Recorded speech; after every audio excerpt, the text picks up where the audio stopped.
Binalot ng tensyon ang Senado para sa nomination ng bubuo sa makapangyarihang Commission on Appointments. Hindi raw kasi kinonsulta ang minority bloc sa hatian sa pwesto. Ang detalye sa agenda report ni Dexter Ganibe ng Abante. Hindi na nagpaligoy-ligoy pa si Senate Minority Leader Vicente Soto III.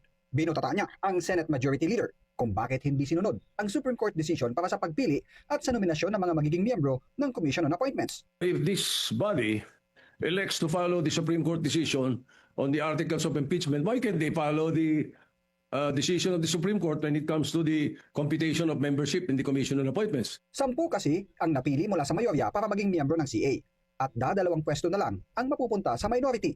Bagay na hindi raw ikinonsulta sa minorya nang magdesisyon ang majority leader. Ngayon biglang titindig itong majority leader na biglang he will be ramming down our throats 10 members of the majority all of a sudden. We're expecting more cooperation and more better treatment for the minority because we're trying to our best to treat you as well because we can make it harder for you if this is what you want. Katuwiran ni Senator Joel Villanueva, binase sa bilang ng mayorya at minorya sa Senado ang pagpili ng inunominang miyembro ng CA. Pero malinaw ayon kay Soto ang desisyon ng SC na dapat ibatay sa porsyento kada partido politikal ang itatalaga sa CA. Hindi po ako magmamagaling-galingan or magsasabing eksperto dito, but nais ko, Mr. President, na isubmit itong aking posisyon sa body, Mr. President, at maging sa mga kasama natin dito sa bulwagang ito, Mr. President. Mr. President, di mo pwedeng sabihin yung laman ng constitution ng parties, organizations sa meaning majority and minority.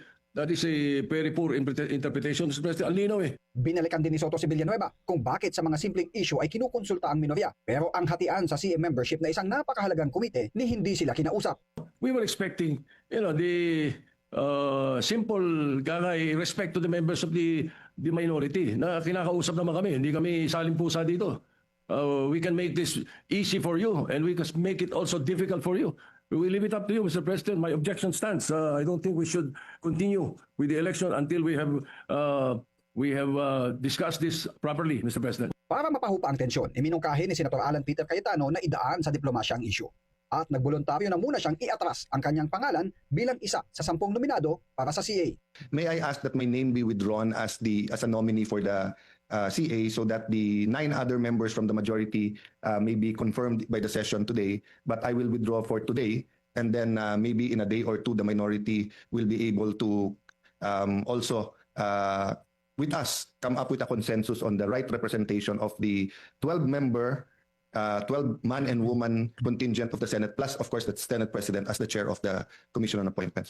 With the manifestation of the former speaker and the gentleman from Taguig, Mr. President, I will withdraw my objection.